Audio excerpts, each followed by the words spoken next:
নমস্কাৰ আপোনালোকে চাবলৈ আৰম্ভ কৰিছে নিউজ নাও আৰু মই অনুপম বৰা যোৰহাটতো বেদখলকাৰীৰ ঘৰত প্ৰশাসনৰ হাতুৰা নিউজ নাওৰ বিশেষ প্ৰতিবেদন যোৰহাটতো বেদখলকাৰীৰ ঘৰত প্ৰশাসনৰ হাতুৰা অসমৰ বিভিন্ন প্ৰান্তত বেদখলকাৰীৰ বিৰুদ্ধে উচ্ছেদ অভিযান চলি থকাৰ সময়তে যোৰহাটতো চলিল উচ্ছেদ অভিযান এটো আইটিআই মাটি আছিল এটো আসলে সত্ৰীয়া মহাবিদ্যালয় হেন্দহৰ কৰিছিল ইয়াতে আপোনাৰ তেখেতলোকৰ দুটা কোৱাৰ্টাৰ আছিল কোৱাৰ্টাৰখিনিত খালি গ্ৰেড 4 ষ্টাফ দুজন সোমাই আছে তো লাষ্ট আমি কেইবাবাৰো নোটিছ দিয়া হৈছে লাষ্ট আজি একমাহ আগতে ফাইনেল নোটিছ দি আজি আমি কোৱাৰ্টাৰ দুটা ইতিমধ্যে খালী কৰিছে তেখেত হয় আৰু কোৱাৰ্টাৰকেইটা ভাঙি পেলাই আমি মাটিটোৰ পৰা প্ৰিন্সিপালক কিবা অপ্ৰীতিকৰ পৰিৱেশ হৈছিল নেকি তেনেকুৱা কোনো মানে হেৰি সৃষ্টি হোৱা নাই আৰু যেহেতু তেখেতলোকে আগতে খালী কৰি দিছে কিমান দিন আগত কৰিছে মই নাজানো কিন্তু আজি এসপ্তাহ হয়তো আগত খালী কৰি দিছে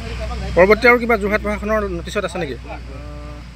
পৰ্যায়ক্ৰমেতো আমি কৰিয়ে থাকোঁ আৰু তেনেকুৱা ছাৰ্ভে আমাৰ চলিয়ে থাকে আৰু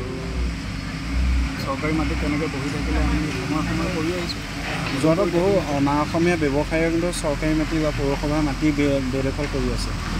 পৌৰসভাৰ ফালতেও চলি আছে আমিও তেনেকৈ ছাৰ্ভে আমাৰ ফালতে চলি আছে নীলমণি ফুকনৰ যিবোৰ মাটিৰ কথা চলি আছিলে চৰ্চাৰ সেইটোও আমি কৰিছিলোঁ উল্লেখযোগ্য যে যোৰহাটৰ অসম সত্ৰীয়া সংগীত মহাবিদ্যালয়ৰ মাটিত অবৈধভাৱে বেদখল কৰি থকা দুটা পৰিয়ালৰ ঘৰ যোৰহাট জিলা প্ৰশাসনে উচ্ছেদ চলায় দুবছৰ পূৰ্বৰে পৰা জাননীত থকাৰ পাছতো পৰিয়াল দুটাই উক্ত স্থানৰ পৰা আঁতৰি নোযোৱাত যোৰহাট জিলা প্ৰশাসনৰ বুলডোজাৰে উচ্ছেদ কৰে পৰিয়াল দুটাৰ বাসগৃহ পৰৱৰ্তী সময়তো যোৰহাটত চলিব বেদখলকাৰীৰ বিৰুদ্ধে উচ্ছেদ অভিযান শ্ৰীমন্ত মাধৱ বৰুৱাৰ ৰিপৰ্ট নিউজ নাও